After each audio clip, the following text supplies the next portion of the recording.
NDA सहयोगियों की बैठक आज। लोकसभा स्पीकर पर हो सकता है फैसला, बैठक में फाइनल हो सकता है काम।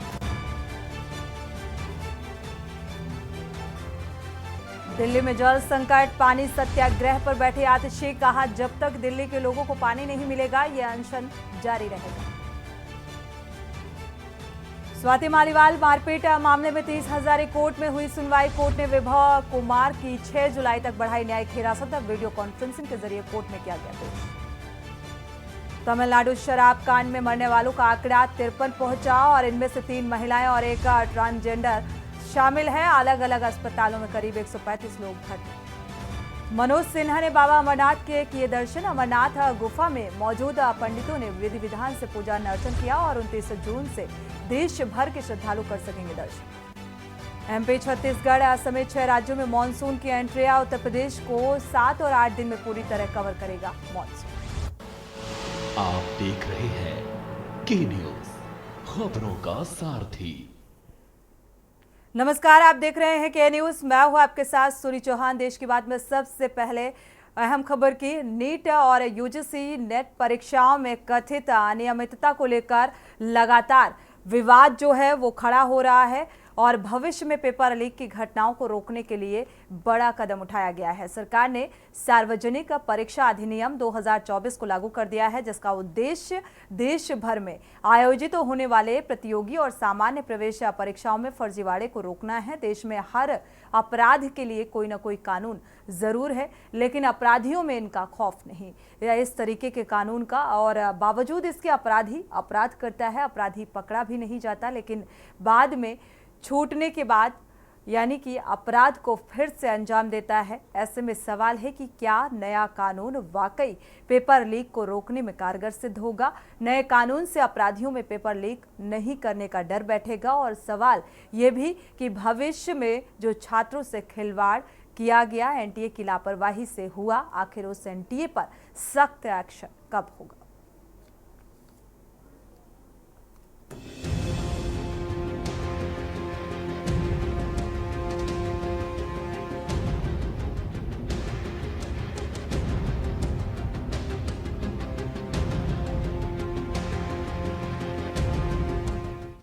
देश भर में नीट पेपर लीक और फिर यूजीसी नेट परीक्षा के कैंसिल होने को लेकर बवाल मचा हुआ है। इसी बीच सरकार ने बड़ा फैसला लेते हुए पेपर लीक को रोकने के लिए एक कड़े कानून को लागू कर दिया। केंद्र सरकार ने लोक परीक्षा अनुसूचित जातों की रोकथाम अधिनियम 2024 अधिसूचित कर दिया है। इस एंटी पेपर लीक कानून का मकसद प्रतियोगी परीक्षाओं के पेपर लीक और नकल को रोकना है। केंद्र सरकार ने इसी साल फरवरी में पारित हुए कानून को आज से लागू कर दिया है। इस अधिनियम के तहत अपराधियों के लिए अधिकतम 10 साल की जेल की सजा और 1 करोड़ रुपए तक के जुर्माने का प्रावधान है। लोक परीक्षा अधिनियम को ऐसे में लागू किया गया है जिस समय देश में पेपर लीक को लेकर उबाल मचा पड़ा है। लोक परीक्षा कानून 2024 में 15 गतिविधियों को चिन्हित किया गया है। इनमें से किसी एक में भी शामिल होने पर जेल जाने या बैन होने तक की सजा मिल सकती है। नंबर 1, परीक्षा से पहले प्रश्न पत्र या आंसर की को लीक करना। नंबर 2, आंसर की या पेपर लीक में दूसरे लोगों के साथ खुद शामिल होने पर। नंबर 3, बिना किसी अधिकार के प्रश्न पत्र या OMR सीट देखने या अपने पास रखना। नंबर 4, परीक्षा के दौरान किसी भी अनाधिकृत व्यक्ति द्वारा एक या उससे ज्यादा सवालों के जवाब बताने पर। नंबर 5, किसी भी परीक्षा में उम्मीदवार को किसी भी तरह से प्रत्यक्ष या अप्रत्यक्ष तरीके से जवाब लिखने में मदद करना। Number 6, answer sheet OMR seat में गड़बड़ी करना। नंबर 7, बिना किसी अधिकार या बिना बोनाफाइड एरर के असेसमेंट में कोई हेरफेर करना। नंबर 8, किसी भी परीक्षा के लिए केंद्र सरकार द्वारा निर्धारित मानकों और नियमों की जानबूझकर अनदेखी या उल्लंघन करना। नंबर 9, किसी भी ऐसे डॉक्यूमेंट से छेड़छाड़ करने पर जो कैंडिडेट की शॉर्ट लिस्टिंग या उसकी मेरिट या रैंक निर्धारित करने के लिए जरूरी माना जाता है। नंबर 10, परीक्षा के संचालन में गड़बड़ी कराने की नियत से जानबूझकर सुरक्षा मानकों का उल्लंघन करने पर। Number 11, computer network, computer resource या किसी भी कंप्यूटर सिस्टम से छेड़खानी करने को भी इसमें शामिल किया गया है। नंबर 12, एग्जाम में घपला करने की नीयत से उम्मीदवार की सीटिंग अरेंजमेंट, एग्जाम डेट या शिफ्ट के आवंटन में गड़बड़ी करने पर। Number 13, public exam authority, service provider या किसी भी सरकारी एजेंसी से संबंधित लोगों को धमकाने या किसी परीक्षा में व्यवधान पैदा करने पर। नंबर 14, पैसा ऐंठने या धोखाधड़ी करने के लिए फर्जी वेबसाइट बनाने पर। नंबर 15, फर्जी परीक्षा कराने, फर्जी एडमिट कार्ड या ऑफर लेटर जारी करने पर भी सजा हो सकती है। नए कानून का मुख्य उद्देश्य परीक्षाओं में अनुचित तरीकों के इस्तेमाल पर रोक लगाना है। कानून में अपराधियों को 3 से 10 साल की सजा और न्यूनतम 1 करोड़ रुपए का जुर्माना लगाने का प्रावधान भी है। ऐसे में अब सवाल है, क्या नए कानून से पेपर लीक पर लगाम लगेगी? क्या पेपर लीक कराने वाले सिंडिकेट और अपराधियों को इस कानून का डर रहेगा? क्योंकि कानून तो देश में पहले से भी कई हैं, पर अपराधियों में उनका खौफ दिखता नहीं। स्पेशल डेस्क, के न्यूज इंडिया।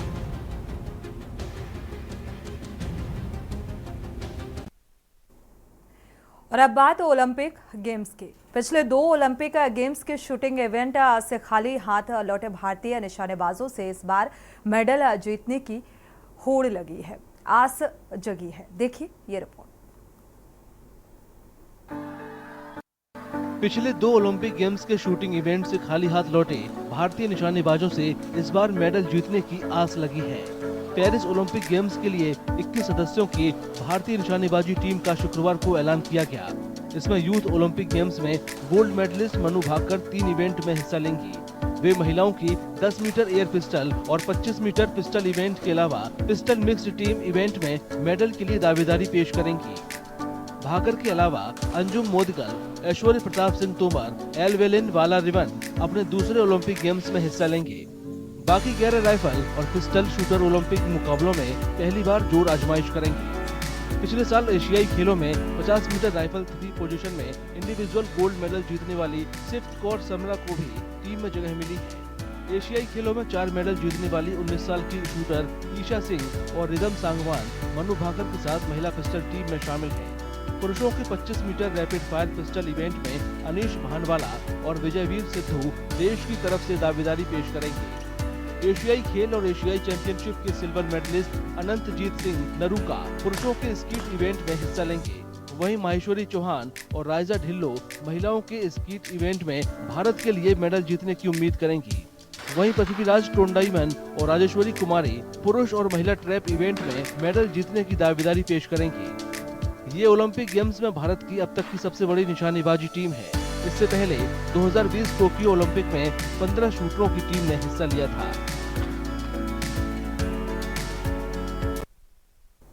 और अब जिक्र बर्थडे केक का। ये कोई आम बर्थडे केक नहीं है, ये अनोखा है क्योंकि इसे एक पेड़ का जो जन्मदिन है मनाने के लिए काटा गया है। और ये सुनने में भले ही थोड़ा अलग हो लगेगा, लेकिन भोपाल की पिपलानी कॉलोनी में रहने वाले लोग 21 जून 1995 को इस नीम के पेड़ को लगाने के बाद से लगातार उसका जन्मदिन मनाते आ रहे हैं।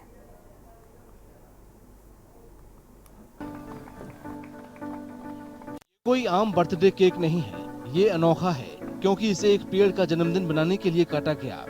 ये सुनने में भले ही अलग लगे, लेकिन भोपाल की पिपलानी कॉलोनी में रहने वाले लोग 21 जून 1995 को इस नीम के पेड़ को लगाने के बाद से लगातार उसका जन्मदिन मना रहे हैं। और ये 30वां साल है जब इसका जन्मदिन मन रहा है। ये अपने आप में इतिहास है, कभी ऐसा मिलेगा नहीं आपको। और ये Limca book of world record में भी इसका नाम। मैं तो पहली बार शामिल हो रहा हूँ, या इसमें शामिल होकर बहुत खुश हूँ मैं। अब मैं चाहता हूँ, आपने पूछा था अभी पर्यावरण का, मैं चाहता हूँ ये सारी चीज़ें ना स्कूल बच्चों को भी दिखाया जाए, स्कूल बच्चों को, बिकॉज वही सबसे इम्पोर्टेंट है। अभी छोटे लोग जैसे बोलते हैं ना, youth is the future of the nation, तो उन्हीं को इसमें पूरा समाहित करना चाहिए और उनके पास ये संदेश पहुँचना भी बहुत ज़रूरी है कि पर्यावरण कितना महत्वाकांक्षी है हमारे लिए। नीम के पेड़ के 30वें जन्मदिन समारोह में हिस्सा लेने के लिए शहर के जल निगम की मैनेजिंग डायरेक्टर को खास तौर पर न्योता भेजा गया था। उन्होंने नीम के पेड़ की देखभाल करने में इलाके के लोगों की कोशिशों को सराहा। हर साल हम जो पुराने लगे हुए वृक्षों को बचाते हुए उनके साथ साथ हम ऐसा उन दिनों को याद करते हुए मतलब यदि हम टाइम देंगे और उनको मतलब ऐसा नया पेड़ लगाने के लिए अपन मतलब और एंकरेज करेंगे तो उससे मतलब पर्यावरण के प्रति और मतलब पुराने लगे हुए वृक्षों को मैंने संरक्षित करने के प्रति जो अपना मैंने इम्पोर्टेंस है और उसका जो क्रूशियल रोल है उसके बारे में अपना उसको हाईलाइट कर पाएंगे। लोगों ने बताया कि नीम के इस पेड़ से उनका इमोशनल रिश्ता है, क्योंकि उन्होंने अपने बच्चे की तरह इसकी देखभाल की है।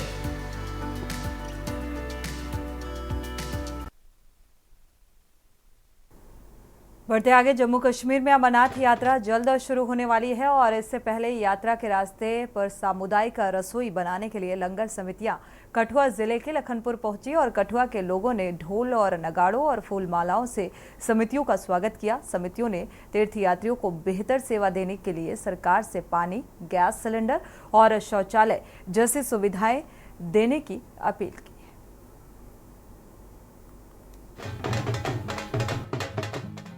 जम्मू कश्मीर में अमरनाथ यात्रा जल्द शुरू होने वाली है।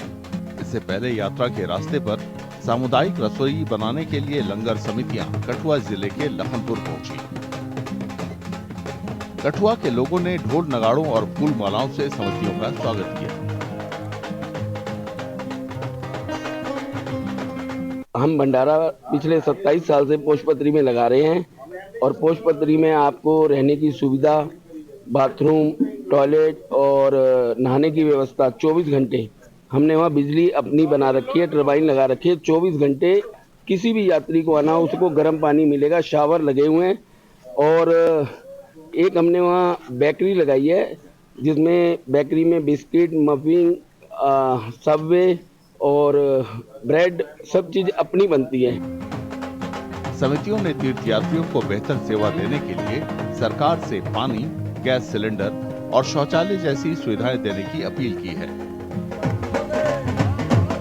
सरकार की तरफ से जो टॉयलेट्स की है, पानी की है, सड़क की है, ये व्यवस्थाएं सरकार की तरफ से चाहते हैं। बिजली है, बिजली हमारे पास तो अपनी बन रही है, बाकी सब जगह जनरेटरों में हो रही है। बस बिजली की व्यवस्था हो जाए।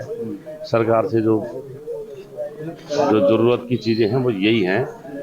हमारे को अपना केरोसिन या वो जो हमारे को चाहिए होती है सिलेंडर वगैरह, वो कंट्रोल रेट में मिले। सबके सहयोग से यात्रा होती है और जो भी यात्री आते हैं वो भी उनके अंदर से इतनी खुशी रहती है उनको कि हम पूरी तरह समर्पित हैं। यानी कि जो सेवादार हैं वो तो समर्पित हैं ही हैं। जो उस समय यात्री आता है, जो दर्शन के लिए आता है, वो भी अपने आप को पूरी तरह बाबा के लिए समर्पित रहता है। सामाजिक संगठनों ने यहाँ मजदूरों के लिए रहने खाने जैसी सुविधाओं का बंदोबस्त किया है। हमें भी अवसर मिला इनका वेलकम करने के लिए। रिवाज पैलेस में इनका आज स्टे है, डिनर है, सुबह ब्रेकफास्ट है, आराम से स्टे करेंगे, यहाँ से जाएंगे। तो हमें खुशी प्राप्त हुई इनसे साथ जुड़ने का और इनके सुनने का कि कितनी श्रद्धा भाव है हमारे इस सनातन में कि बोले की फौज करेगी मौज। कश्मीर घाटी के अनंतनाग जिले में 3880 मीटर ऊंचे गुफा मंदिर की यात्रा 29 जून को शुरू होगी। 52 दिन चलने वाली यात्रा 19 अगस्त को खत्म होगी। गर्मी के महीनों में सैलानी पहाड़ का रुख कर रहे हैं और हिमाचल में सैलानियों ने नया रिकॉर्ड बनाया है। इस साल मई महीने में 74 लाख पर्यटक हिमाचल पहुंचे हैं। कुल 74,64,184 पर्यटकों में विदेशी पर्यटकों की जो संख्या है वो 32,415 है और ये संख्या पिछले साल 23,174 थी। पिछले साल मई में 72,02,956 पर्यटक हिमाचल प्रदेश पहुंचे हुए थे। हिमाचल प्रदेश पहुंचने वाले सैलानियों की संख्या में जबरदस्त इजाफा हुआ है। इस साल मई तक राज्य में पहुंचने वाले टूरिस्टों की संख्या पिछले साल के मुकाबले 3.5% ज्यादा है। टूरिज्म डिपार्टमेंट के मुताबिक मई की आखिर तक लगभग 32,000 विदेशी टूरिस्टों समेत 74 लाख से ज्यादा सैलानी हिमाचल प्रदेश पहुंचे। वहीं पिछले साल इसी दौरान लगभग 23,000 विदेशी सैलानियों समेत लगभग 72 लाख पर्यटक आए थे, यानी करीब 3.5% बढ़ोतरी हुई है। कोविड और नेचुरल डिजास्टर की वजह से एक जो मंदी आई थी थोड़ी, उसको हम लोगों ने राज्य सरकार ने भी काफी इस पर प्रयास करके जो भी कॉन्फिडेंस बिल्डिंग मेजर्स थे या जो कनेक्टिविटी पर काम करना था, वो बहुत सी हमने कदम उठाए थे आदरणीय मुख्यमंत्री के दिशा निर्देशों में। और हम देख रहे हैं कि इस वर्ष जो मंदी आई थी पिछले कुछ सालों से कोविड के बाद से अब हम लोग उसको अच्छी तरह से हमने रिकवर किया है।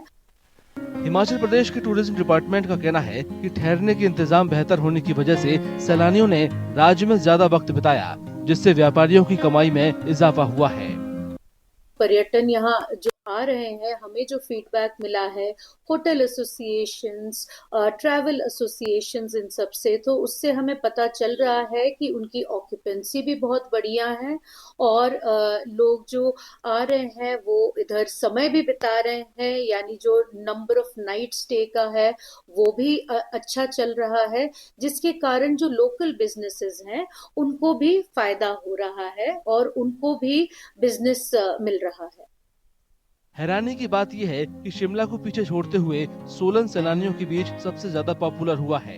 शिमला हिल स्टेशन को पीछे छोड़ते हुए सबसे ज्यादा टूरिस्ट सोलन पहुंचे हैं। टूरिज्म डिपार्टमेंट के आंकड़ों के मुताबिक सबसे ज्यादा सैलानी कुल्लू आए और उसके बाद सोलन और शिमला पहुंचे।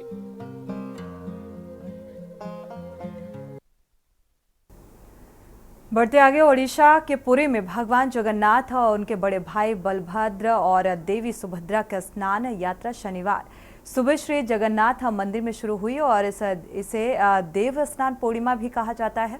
स्नान बेदी की ओर से जाने से पहले देवताओं के स्नान को देखने के लिए बड़ी संख्या में यहां पर श्रद्धालु जगन्नाथ मंदिर पहुंचे और स्नान बेदी में भेजे जाने के बाद मूर्तियों को स्नान कराया जाता है। स्नान यात्रा भगवान जगन्नाथ के जन्मदिन के मौके पर भी मनाई जाती है और ये ओडिशा में रथ यात्रा से पहले मनाया जाता है। चेष्टा करुछि तो आउ किए हृद सिंधुकरे हृद आईनारे तार प्रतिबिंब को संदर्शन करुछि विभिन्न भाव रे ग्रहण करिचे से मध्य जीव चैतन्य श्री जगन्नाथ महाप्रभु हेउछन्ति ब्रह्म चैतन्य करिवार जो विशेष अवसर पाइचे यह वास्तविक भक्त माननकु भक्तिमय परिवेश भीतर भक्त माननकु महाप्रभु सहित चतुर्धाम। एशिया की एकमात्र संगीत विश्वविद्यालय खैरागढ़ में कुलपति मोक्षदा ममता और पूर्ववर्ती भूपेश सरकार में इंदिरा कला संगीत विश्वविद्यालय खैरागढ़ में कुलपति के पद पर नियुक्ति किया गया और नियुक्ति के बाद से ही ममता चंद्राकर विवादों में बनी रही और पहले तो इनकी नियुक्ति को लेकर कई सवाल उठाए गए और इसके बाद यूनिवर्सिटी के ऑफ कैंपस को रायपुर में स्थापित करने के भी आरोप लगाए गए, जिसका स्थानीय स्तर पर जमकर विरोध हुआ। स्थानीय निवासियों ने मशाल रैली निकालकर काली पट्टी बांधकर प्रदर्शन किया है।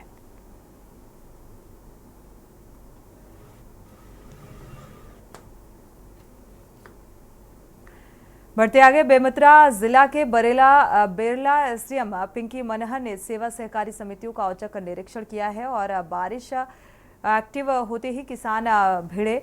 खेती किसानी में खाद्य और बीज के लिए किसानों को दिक्कतें ना हो, इसके लिए बेरला एसडीएम पिंकी मनहर ने सेवा सहकारी समितियां सदा और आनंद गांव में औचक निरीक्षण करने के लिए पहुंच गए। खाद्य स्टॉक की किसानों से जानकारी साझा की, कर्मचारियों को सख्त हिदायत भी दी और खाद्य के लिए किसानों को किसी भी प्रकार की दिक्कत ना हो, इसकी समीक्षा की।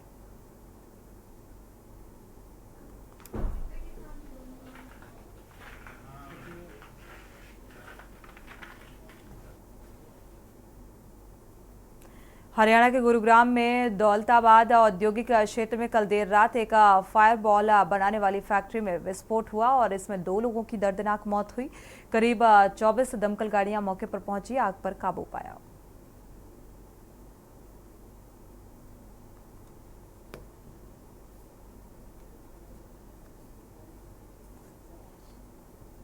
खबर पटियाला से है, जहां निगम में कच्चे मार्जिन के टोटल पर काम करना आने वाले 40 साल रवि नामक व्यक्ति की लाश फंदे से लटकी हुई मिली और मृतक के परिवार वालों का कहना है कि वो अपनी ड्यूटी पर निकला हुआ था। फिलहाल इसकी पहचान रवि प्रकाश के तौर पर हुई है और हीरो की जो मस्जिद का रहने वाला बताया जा रहा है और नगर निगम में कच्चा मुलाजिम है। हमने डेड बॉडी को कब्जे में ले लिया है और इसका पोस्टमार्टम करने के बाद ही अगली कार्रवाई शुरू की जाएगी।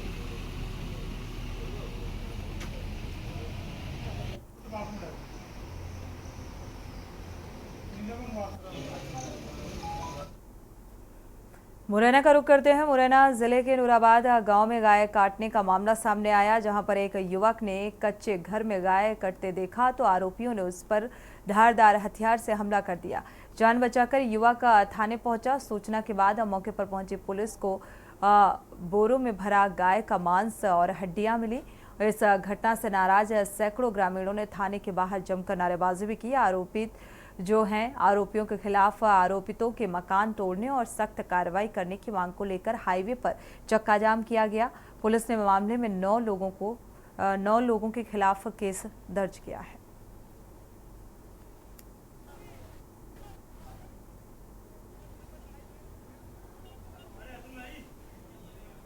देखिए, ये थाना नूराबाद अंतर्गत एक घटनाक्रम हुआ है। इसमें एक मांस पकड़ा गया है जिसमें आशंका व्यक्त की गई कि ये बीफ हो सकता है। ऐसी स्थिति में जो है उस पर पुलिस ने तुरंत कार्रवाई करी, वहाँ मौके पे गए और जो मांस था उसको जब्त करके लेके आए। उसका मेडिकल एग्जामिनेशन हो जाएगा, उसके बाद चीज़ें स्पष्ट होंगी। यद्यपि जो चक्षुदर्शी हैं उनके अनुसार इसको हम लोगों ने प्रथम दृष्टया यही पाया है कि ये बीफ होगा, और उसके अंतर्गत जो है उसमें मध्य प्रदेश गौवंश प्रतिशत अधिनियम है, उसके तमाम सेक्शन में, इसी तरीके से मध्य प्रदेश कृषक पशु परिरक्षण अधिनियम है, उसके अंदर पशु क्रूरता अधिनियम के अंतर्गत और आईपीसी की विभिन्न धाराओं में इनके विरुद्ध अपराध पंजीबद्ध किया गया है। डिंडोरी जिले की ग्राम पंचायत बजा के मजदूरी भुगतान को लेकर ग्राम पंचायत कार्यालय से लेकर जनपद पंचायत कार्यालय की चक्कर काटने को मजबूर हैं और ग्राम पंचायत के सचिव, सरपंच, रोजगार सहायक बेपरवाह बने हुए हैं, जिसका खामियाजा मजदूरों को उठाना पड़ा। दरअसल मजदूरों से सीसीए सड़क मार्ग निर्माण सहित अन्य कार्यों में काम कराया गया, लेकिन मजदूरी भुगतान देने को लेकर टाल मटोल करते हुए नजर आए। ग्रामीण मजदूर परेशान होकर जनपद कार्यालय पहुंचकर मजदूरी भुगतान को लेकर गुहार लगाई है और मीडिया के सामने जवाबदार सचिव, सरपंच और रोजगार सहायक की कार्यप्रणाली को लेकर गंभीर आरोप लगाए गए। सरपंच सचिव द्वारा लेबरों से काम करवाया गया, लेकिन आज तक उनका भुगतान नहीं किया गया। रोजगार सहायक अभद्र टाइप का व्यवहार करता है। मास्टर दो मेन सचिव से भी बोलो तो वो कहता है ऑफलाइन भरे हो। मेरा मोबाइल गुम हो जाने के कारण मैं इनको लिखित में भी दिया हूँ कि मेरा मोबाइल गुम हो गया है। इसके बावजूद ये बोले काम करवाओ, उसका पेमेंट हो जाएगा। और जब मास्टर रोल जमा करने आते थे तो ये लोग मास्टर नहीं लेते थे। अब लेबरों के सामने बोलते हैं कि एक महीना मास्टर रोल जमा नहीं करते हैं, जबकि हकीकत ये है मेरा वहाँ पर लिखित आवेदन दिया गया था कि मेरा मोबाइल गुम हो जाने के कारण मैं ये काम नहीं कर। आप दबाव देते हैं कि तुम्हारा मोबाइल गुम हो गया था तो काम क्यों किए। वक्त एक छोटे से ब्रेक का, लौटेंगे। आप देख रहे हैं के न्यूज़, खबरों का सारथी। ब्रेक से वापस आ रहे हैं, रुक करते हैं खबरों का। लखनऊ से हम खबर है, नए पुलिस कमिश्नर बने अमरेंद्र कुमार सेंगर 1995 बैच के आईपीएस अफसर हैं। अमरेंद्र कुमार सेंगर और एडीजी जोन लखनऊ से पुलिस कमिश्नर बनाए गए हैं। साफ छवि और ईमानदार पुलिस ऑफिसर्स की जो लिस्ट में इनका नाम शुमार है और ये अहम जिम्मेदारी सौंपी गई है। तो अफसरों में अमरेंद्र की गिनती होती है साफ सुथरी छवि वाली।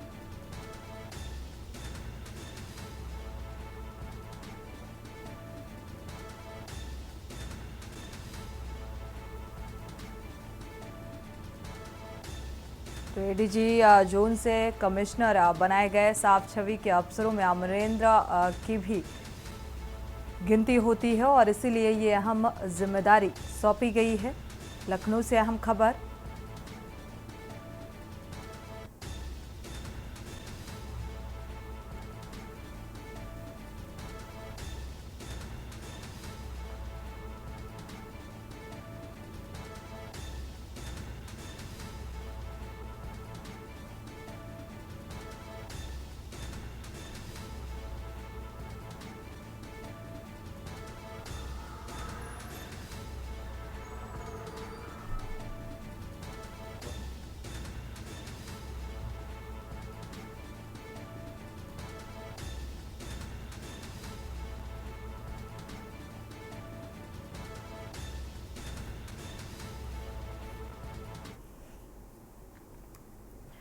बढ़ते आगे आगरा से अहम खबर सामने आ रही है। ताजमहल पर गर्मी का प्रकोप लगातार जारी है। तो इसी बीच ये अहम खबर आपको बता रहे हैं, आगरा से ताज का दीदार करने आई महिला पर्यटक की मौत हो गई है। आंध्र प्रदेश से ताज का दीदार करने के लिए पहुंची हुई थी ये महिला और पिछले 2 हफ्ते में दूसरी पर्यटक की मौत की खबर सामने आ रही है। तो लगातार भीषण गर्मी के चलते मौतों का जो सिलसिला है वो थमने का नाम नहीं ले रहा है। तेज धूप और गर्मी के प्रकोप से इस महिला की मौत हुई है। आगरा से अहम खबर।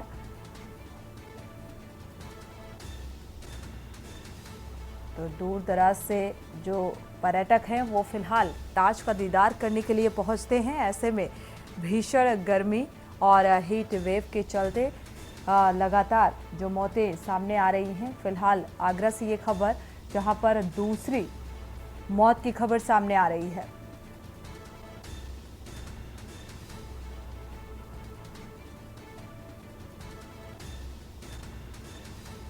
तो आंध्र प्रदेश की ये महिला बताई जा रही है जो ताज देखने के लिए पहुंची हुई थी आगरा और गर्मी के चलते मौत होना बताया जा रहा है।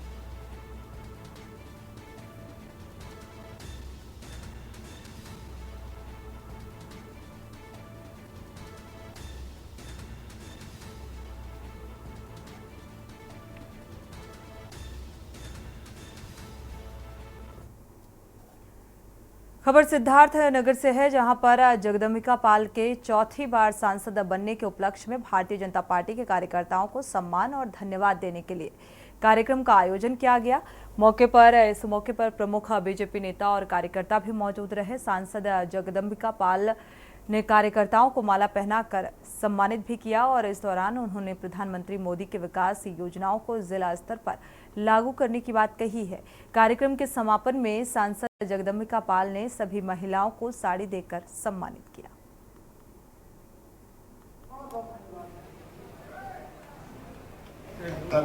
आभार व्यक्त करते हुए अभिवादन रखें आदरणीय गोविंद माता। भारत माता की, मोदी योगी जगदम्बिका। मैं धन्यवाद दूंगा गौतम बुद्ध की धरती को, धन्यवाद दूंगा सिद्धार्थ नगर की जनता को कि उन्होंने तय कर लिया कि जितना ही जातिवाद का तांडव होगा। सारी बहुत महिलाएं बैठी हैं, तो सबको मैं धन्यवाद आप सबको दे रही हूँ कि आप सब लोगों ने बहुत मेहनत किया। और खबर गाजियाबाद से है, जहां पानी का विवाद थमने का नाम नहीं ले रहा है और पानी के विवाद में 3 लोगों को गोली मार दी गई। निवाड़ी में बाग में पानी को लेकर 3 लोगों को गोली मारी गई। 2 लोगों की मौत हुई है इस हादसे में। एक शव बम्बे से मिला, दूसरे की तलाश जारी है। घायल को फिलहाल अस्पताल में भर्ती कराया गया।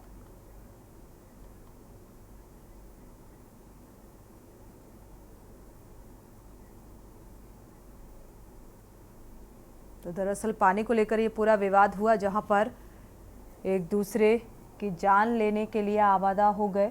2 लोगों की इस घटनाक्रम में मौत हुई है। हालांकि एक की हालत गंभीर बताई जा रही है, जिसे अस्पताल में भर्ती कराया गया, इलाज जारी है।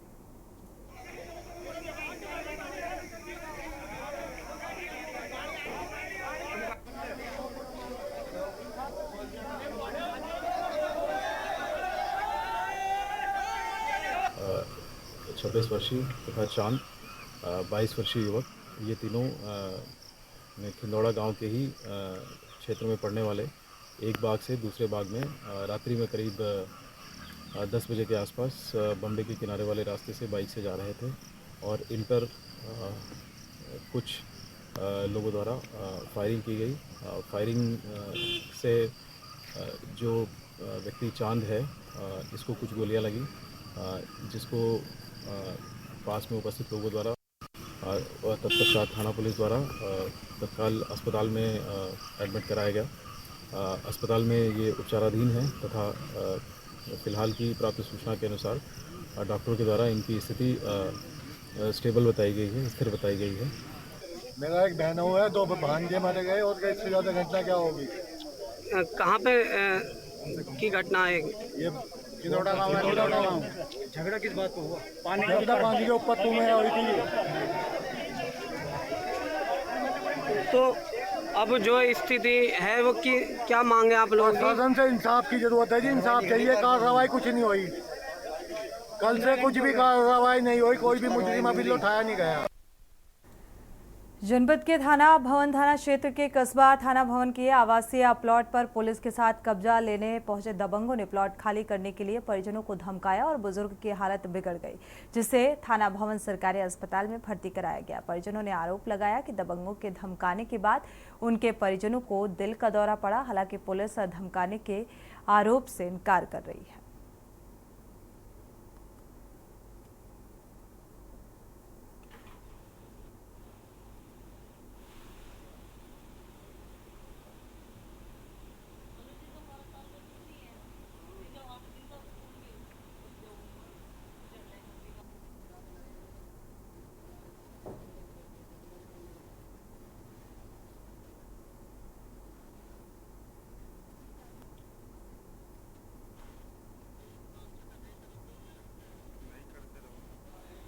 आपका? जी मेरा नाम नईम अहमद है।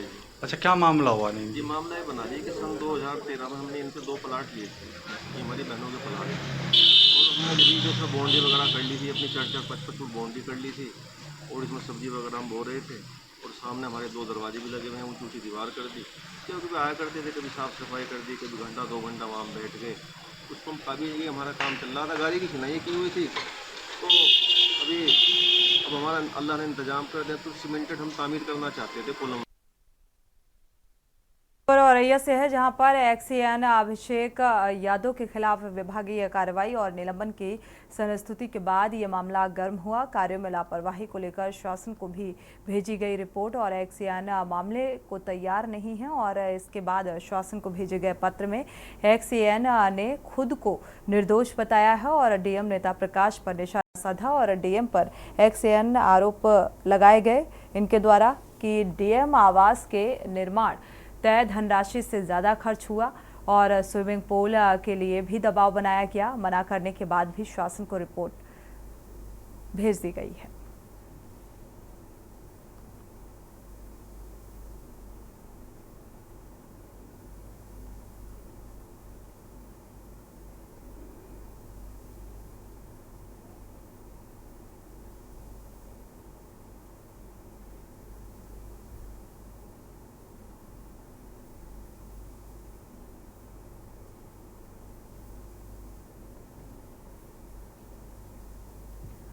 खबर जालौन से है, जहां शहर भर में लगे कूड़े के ढेर से फैलने वाली गंदगी से लोगों में भारी परेशानी का सामना करना पड़ रहा है। वहीं लोगों ने साफ सफाई को लेकर नगर पालिका से मांग की है कि पिछले कई दिनों से लगातार नगर निगम की साफ सफाई को लेकर जनता का रहना मुश्किल हो गया है। जहां शहर की तमाम गलियों और सड़कों पर कूड़े के ढेर से लोगों को परेशानी उठानी पड़ रही है, जिसको लेकर नगर पालिका से मांग की गई।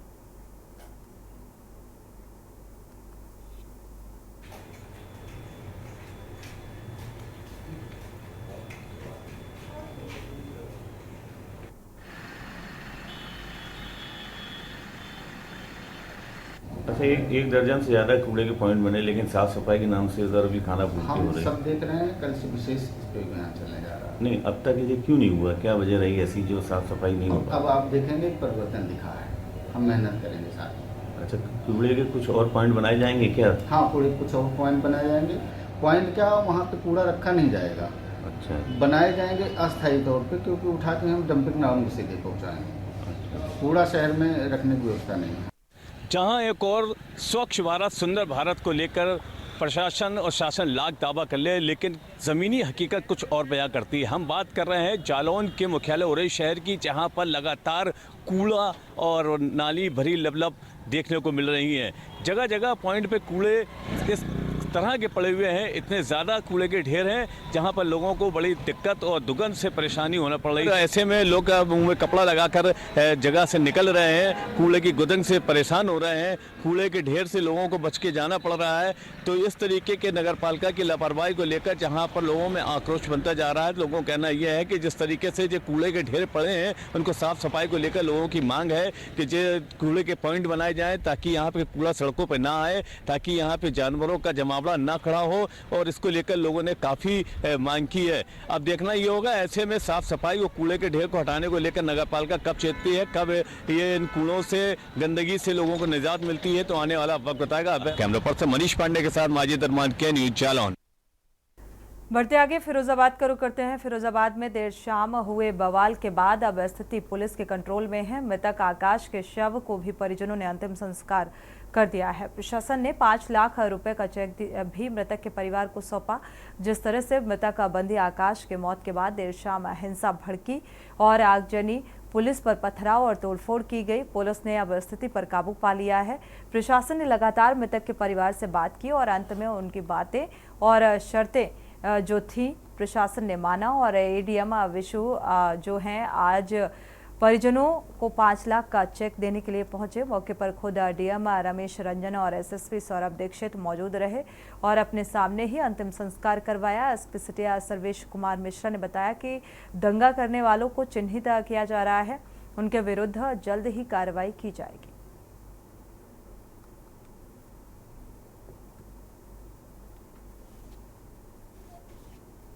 देखिए, न्यायिक अभिरक्षा में निरुद्ध बंदी आकाश की कल जिला अस्पताल में मृत्यु हो गई थी।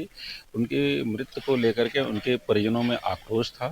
पोस्टमार्टम होने के बाद वो बॉडी ला करके यहाँ पे सुहागनगर चौराहे पर जाम लगा दिया गया था। उसमें से कुछ अराजक तत्वों द्वारा कानून व्यवस्था की स्थिति उत्पन्न की गई और तोड़फोड़ भी की गई। उसके उपरांत उनके परिजनों से बात हुई। डिस्ट्रिक्ट एडमिनिस्ट्रेशन से उनकी डिमांड थी कि हमें कंपनसेशन दिया जाए, तो डिस्ट्रिक्ट एडमिनिस्ट्रेशन द्वारा उन्हें कंपनसेशन दे दिया गया है। उसके बाद से वो लोग सारे लोग सहमत हो गए। फिर उनका शव उठ करके उनके घर गया। फिर उनके परिजनों द्वारा जो भी उनकी अपनी प्रक्रिया है उसके अनुसार आज प्रातः उनका दाह संस्कार किया गया है। और इसी बीच अहम खबर लखनऊ से आपको बता दें, लखनऊ से अहम खबर सामने आ रही है। राजधानी में नगर निगम की लापरवाही से जनता बेहाल है। जीआईएस सर्वे कंपनी के डाटा से लोगों को हाउस टैक्स जो है बढ़ाकर भेजा गया, जिससे लोग परेशान हैं, नगर निगम के चक्कर काटने को मजबूर है। तो समाधान शिविर के बाद भी हजारों लोग चक्कर लगा रहे हैं। अपनी इस परेशानी को लेकर समाधान शिविर के बाद भी हजारों लोग चक्कर लगाते नजर आए। हालांकि इस समाधान शिविर में इस बात का आश्वासन दिया गया कि फिलहाल इस समस्या का समाधान किया जाए। कई ऐसे करदाता हैं जिनका 4 गुना जो टैक्स है, हाउस टैक्स, वो बढ़ा कर दिया गया है, भेजा गया है और इसी से जनता बेहाल और परेशान।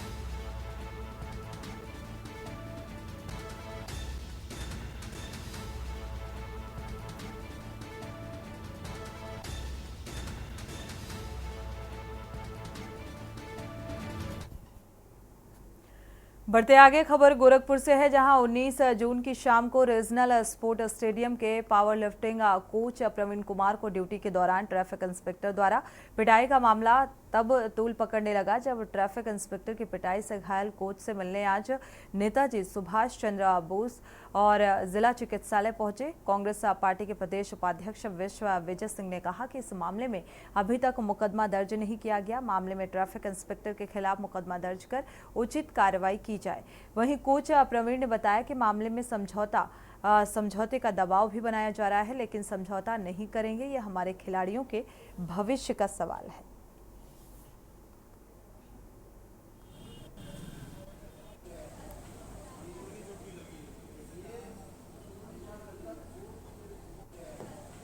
हमको ये लोग बहुत गंभीर तरीके से मारे हैं। जैसे पुलिसिया विभाग में मारने का प्रशिक्षण दिया जाता है कि मारो कितना भी, ना हड्डी टूटे ना खून निकले, उस तरीके से हमको मारे हैं। हमारे शरीर पे कम से कम 2 से 3 लाठियां टूट गया। अंदरूनी चोट क्या है ये हम ही समझ सकते हैं, मार खाने के बाद दूसरा कोई नहीं समझ सकता है। देखिए, ये क्षेत्रीय क्रीड़ांगन में पावर लिफ्टिंग के कोच हैं और बहुत दुर्भाग्यपूर्ण बात है कि एक ऑन ड्यूटी टीएसआई आकर के इनको लाठियों से पीटा और उसका वीडियो फुटेज भी है। आज अस्पताल में हम लोग उनको देखने आए, बुरी तरह से उनको मारा गया है। उनके शरीर पर जो चोट के निशान हैं वो इस बात का प्रतीक है कि उनको बुरी तरह से पीटा गया और दुर्भावना के साथ पीटा गया। और इसी बीच लखनऊ से खबर सामने आ रही है। लोकसभा के नतीजों के बाद, लोकसभा चुनाव के नतीजों के बाद बीएसपी की कल बैठक है और इस बैठक के जरिए समीक्षा की जाएगी। पार्टी पदाधिकारियों के साथ ये बैठक होगी बीएसपी सुप्रीमो की। तो वजह को जानने की कोशिश, समीक्षा, तो चुनाव परिणाम और आगे की रणनीति पर विशेष तौर पर चर्चा की जाएगी इस बैठक के दौरान। तो सभी राजनीतिक दल हार और जीत पर मंथन करते हुए नजर आ रहे हैं। बीएसपी सुप्रीमो मायावती की भी कल ये समीक्षा बैठक होगी। सुबह 11 बजे बीएसपी कार्यालय में ये बैठक है। सभी पदाधिकारियों के साथ ये बैठक।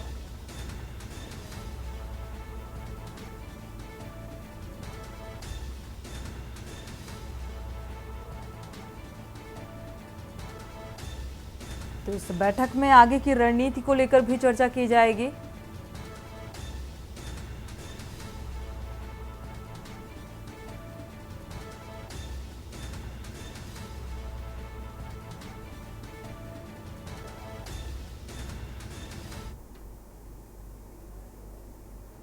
और इसी बीच फिरोजाबाद से खबर, फिरोजाबाद से अहम खबर सामने आ रही है। जेल में कैदी आकाश की मौत पर घमासान तेज हो गया है। मृतक की पत्नी पिंकी ने चौंकाने वाली बातें बताई हैं। तो पुलिस ने पति आकाश को थाने में ही पीटा, पिंकी का ये कहना है। और किसी ने मुझसे 50,000 की डिमांड की थी। तो 50,000 के डिमांड का भी जिक्र पिंकी के द्वारा किया गया। पति का अंतिम संस्कार पुलिस ने जबरन कराया है। तो आरोपियों के खिलाफ अब तक कोई कार्रवाई नहीं हुई, यानी कि प्रशासनिक स्तर पर अभी तक कोई कार्रवाई नहीं हुई। न्याय न मिलने पर मैं आत्मदाह करूंगी। तो पिंकी जेल में कैदी आकाश की मौत से और पिंकी के कई बयान, जो कि आकाश की पत्नी है, मृतक आकाश की पत्नी का ये बयान निकलकर सामने आ रहा है। और अभी तक प्रशासनिक स्तर पर इस मामले को गंभीरता से नहीं लिया गया, कोई कार्रवाई नहीं की गई। अगर इस मामले में उचित कार्रवाई नहीं होती है तो आत्मदाह की चेतावनी दी गई है।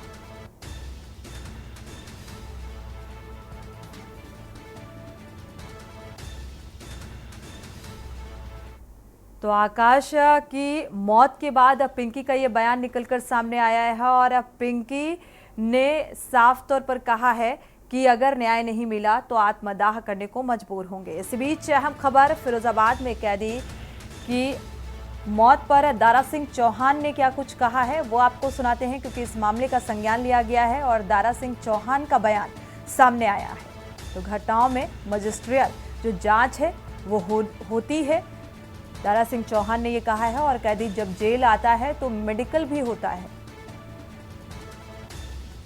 तो मामला संज्ञान में आया और जांच का हवाला दिया गया। घटनाओं में मजिस्ट्रियल जांच की जाती है।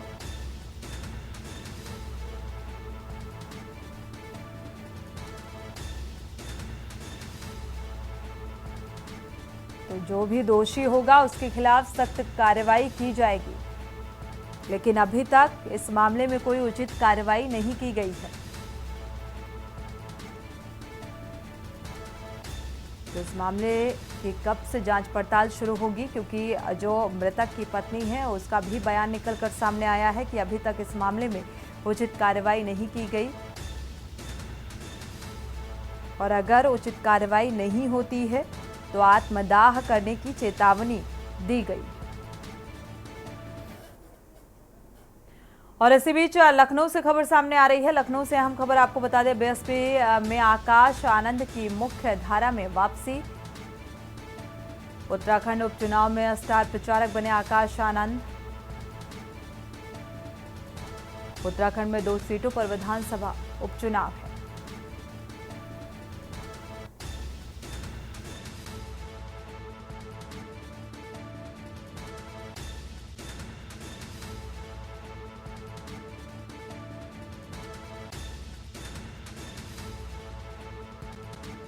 पद पर नहीं है, लेकिन उपचुनाव को लेकर सक्रियता देखने को मिल रही है। मायावती ने सभी पदों और अपने वारिस से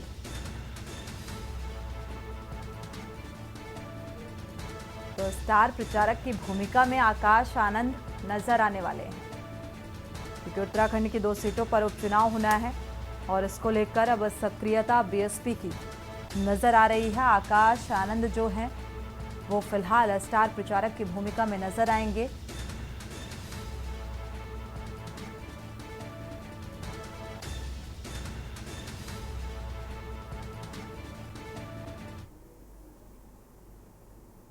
और इसी बीच अंबेडकर नगर से अहम खबर सामने आ रही है। आपको बता दें, जमीनी विवाद का पूरा मसला भाई बहन और मां की पिटाई हुई है। इस जमीनी विवाद में लाठी डंडों से पिटाई करने का दबंगों पर आरोप लगाया गया है। तो मारने के लिए ईंट लेकर भी दौड़े।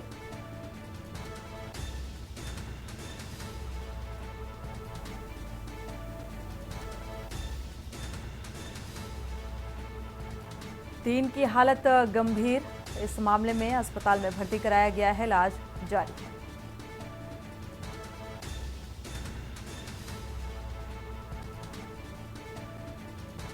तीन आरोपियों को पुलिस ने फिलहाल अरेस्ट किया है। इस मामले में सम्मनपुर थाना क्षेत्र के सुबादपुर गांव का ये मामला सामने आ रहा है। 3 आरोपियों की गिरफ्तारी की गई। अंबेडकर नगर से अहम खबर, जमीनी विवाद के मसले में ये मारपीट का पूरा मामला, लाठी डंडों से पिटाई की गई और दबंगों पर आरोप। अब तक 3 की गिरफ्तारी हुई है इस मामले में।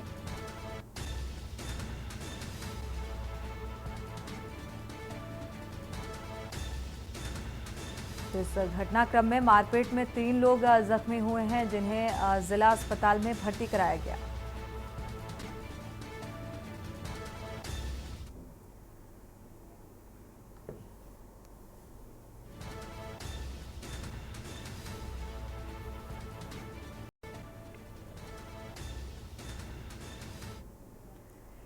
बढ़ते आगे, रुक करते हैं अगली खबर का। योग साधना आश्रम के महंत स्वामी यशवीर महाराज ने कथित तौर पर शामली के जलालाबाद में एक व्यक्ति के मकान पर प्रतिबंधित पशु कटान का दावा करते हुए पंचायत की चेतावनी दी है और प्रकरण के कारण हिमाचल प्रदेश में भी तनाव फैलने का दावा भी किया गया है। स्वामी यशवीर महाराज द्वारा किया गया और महाराज ने पुलिस को 24 जून तक आरोपी को गिरफ्तार करने और नहीं तो 25 जून को आरोपी के घर पर पंचायत की चेतावनी दी है। उधर पशु कटान से जुड़े कुछ फोटो भी वायरल हो रहे हैं। हालांकि इस मामले में अभी तक शामली पुलिस की ओर से कोई बयान निकलकर सामने नहीं आया है। सूत्रों के मुताबिक इस मामले में आला अधिकारियों द्वारा कार्रवाई के निर्देश दिए गए हैं।